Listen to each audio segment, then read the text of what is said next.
Hi, Denny Johnson again. This is the question and answer session. This question is provided by Carlos from Brazil.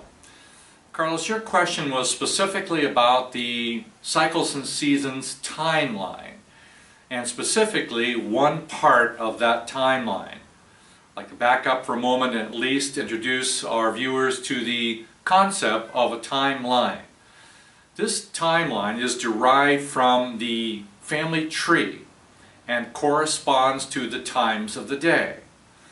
Each time of the day has a different feeling, quality, and affects the body and the brain in different ways.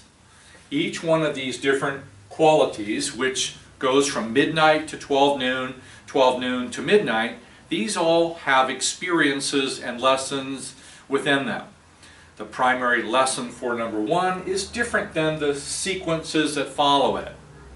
So your question was about this timeline is really what is the meaning or the significance of number one? Why does number one come first? By that we mean number one is that time period from midnight to 2 a.m. What is the significance of this? The significance of it has many things to do with the body, but especially the lungs and the breath. This quality here also represents the number one sun in the family tree. And there is a number one sun quality within all of us. A universal experience, a lesson for us to learn. This number one sun position is also a part of the body systems, a gland, an organ, and so on. So why is this number one sun so important? Because it is essentially the key that opens the entire line.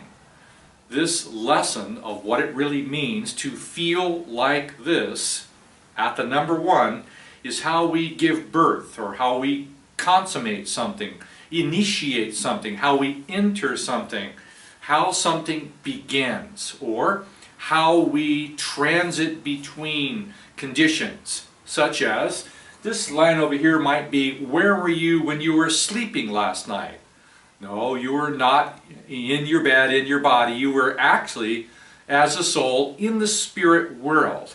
When you transfer back into your physical body, you do what we call, you enter through the number one.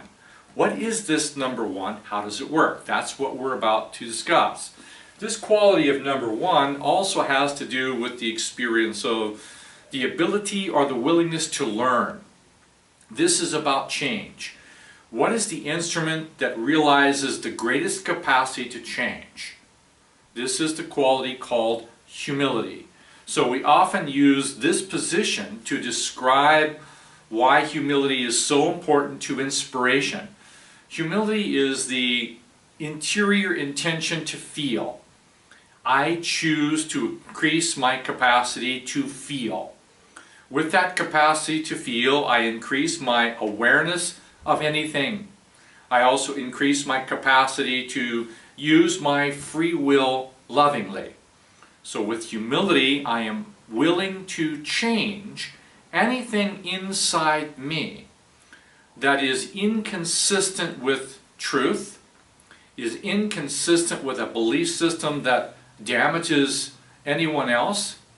So if I'm willing to release anything inside me that causes damage to myself, anyone else, or any element in nature, that's humility.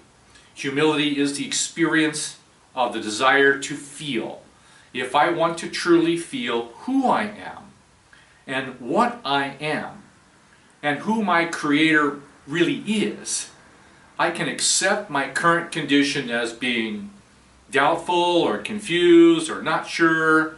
I might even have an attitude where I'm absolutely certain that my belief system or religion is the only one on earth.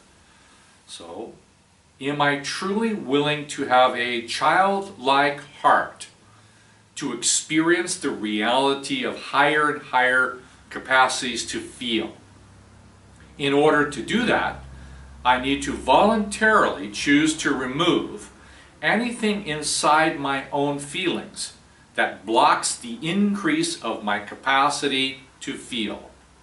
In order to do that, I can have the genuine desire, I can have the intention, I can have the love of truth. I can even ask to be shown what feelings that I have inside me that causes me to deny truth or causes me to hold something that is untrue. Every single person on earth needs to increase the capacity to feel through humility.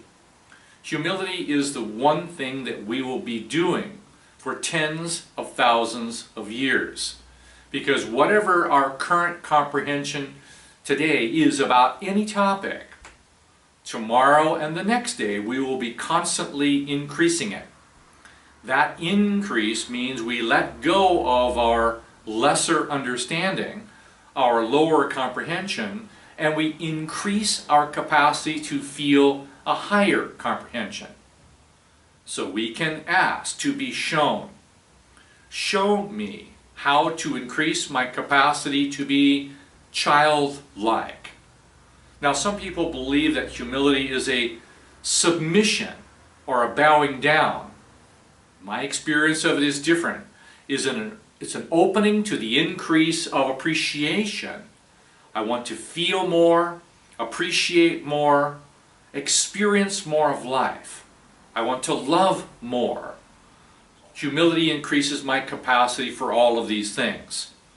The experience of the desire to receive divine love comes through this place of genuine, sincere humility. Now, whatever my comprehension of humility is, that too has to be constantly increasing. That's why this position, number one, in the entire timeline is continuous for the entire timeline. So humility is an attribute of the 12 essential lessons that we're learning now. Humility is an attribute of these places within my physical body where my life force is ascending and descending and circulating the flow from my soul through my spiritual body into my physical body. Humility. It is a childlike softness of the willingness to increase the capacity to feel. Carlos, thank you for the question. Let's have another one.